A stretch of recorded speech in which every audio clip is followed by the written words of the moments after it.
Hi, this is Mardy once again and welcome to my channel.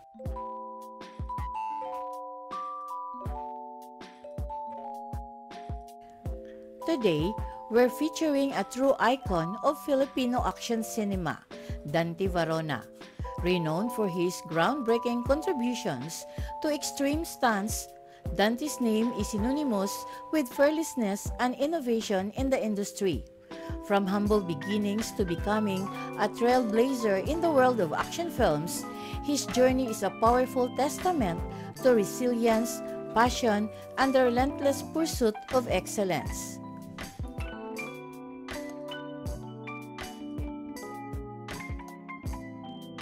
If you are new to my YouTube channel, please don't forget to like, comment, and subscribe. At para updated kayo sa mga susunod kong videos, please click the bell notification below. At sana po, don't skip the ads and please watch until the end of my video. Dante has not only left an indelible mark on Filipino cinema, but has also inspired generations to chase their dreams. Now, let's dive into the incredible story of this action legend. Dante Varona, born in 1953 in Marikina, is a former Filipino actor, stuntman, and film director. He was one of the most recognized action stars of the 1970s and 1980s, celebrated for his daring stunts and iconic roles in Filipino action films. His journey from humble beginnings to stardom is a testament to resilience and passion. Varona's early life was marked by hardship.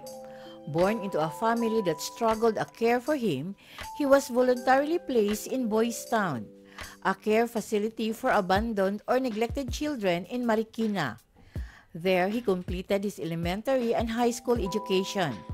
Although his parents later reunited with him, the experience at Boys Town shaped his life and fostered his interest in gymnastics, which would later play a crucial role in his stunt career. Sa Boys Town, nabuo ni Varona ang isang malalim na hilig para sa gymnastics, na sa lalong madaling panahon ay isinalin niya sa isang interes sa pagiging isang stuntman. Nagsimula ang kanyang paglalakbay sa mundo ng mga action film nang sumali siya sa SOS Daredevils, isang stuntmen's association. Nakakuha siya ng karanasan sa pamamagitan ng pagdodoble para sa mga kilalang action star tulad ni Jess Lapid Sr. at June Aristorinas. Ang kanyang lumalagong reputasyon bilang isang bihasang stuntman ay nakakuha sa kanya ng isang kontrata sa Tower Productions, kung saan nagsimula ang kanyang karera. Varona's film debut came in 1968 with Magnificent Siete Bandidas. In the early 1970s, he gained attention for roles in films like Master Stuntman in 1970 and Leon de Masupil in 1973, which showcased his incredible talent and versatility. In 1977, he starred in Gulapa, a film based on the real-life story of former Mayor Patrocinio Z. Gulapa, and Carding Istrabel, Tirador ng Malabon, based on the life of Ricardo Luciano.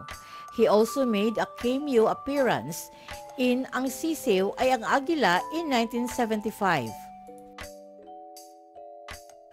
Varona's career hit new heights in 1981 when he performed one of the most famous stunts in Filipino cinema, a death-defying leap from the San Juanico Bridge for the film Hari ng Stunt. The stunt, performed without a harness, became the highlight of the film, and Varona's bravery earned him the title King of Stunts. The film's tagline, "The most death-defying action thriller of the year," solidified his status as a major action star. Bilang karagdagan sa pag-arte, nakipagsapalaran si Varona sa direksyon ng pelikula. Nagdirekta siya ng mga pelikula tulad ng Raging Anger in 1984 at Bangkay Mo, Akong Hakbangin in 1986, na ang huli ay pinagbidahan din niya. In the mid-1980s, Varona and his wife established their own production company, Bathala Films. However, after some time, they decided to leave the industry and move to the United States, where Varona worked as a janitor. His final film in the Philippines before relocating was Tiger Commando in 1986. In the US, Varona's career took an unexpected turn when he landed a role in the Hollywood film June Warriors noong 1990, alongside David Carradine and Rick Hill. After years of working various jobs to support his family, including a stint as a security guard, Varona returned to the Philippines in 1996.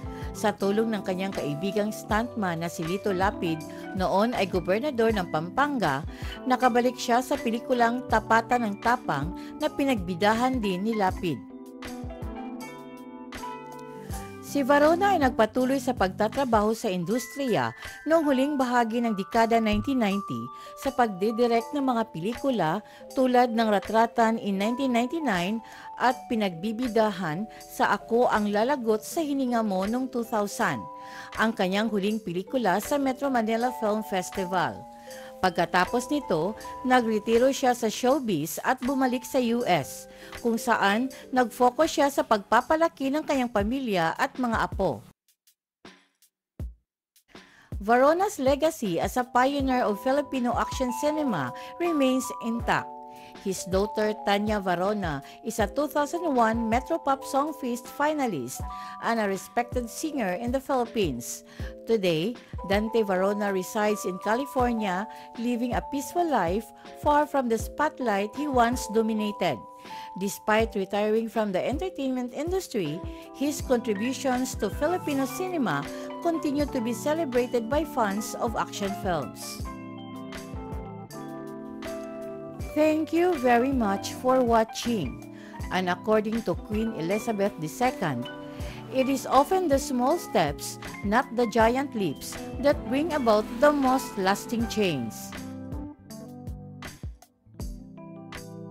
Special thanks to my source from Google, https://en.wikipedia.org, photos credits to https://www.tiktok.com and https://www.pep.ph and also https://web.facebook.com and https://www.filmaffinity.com.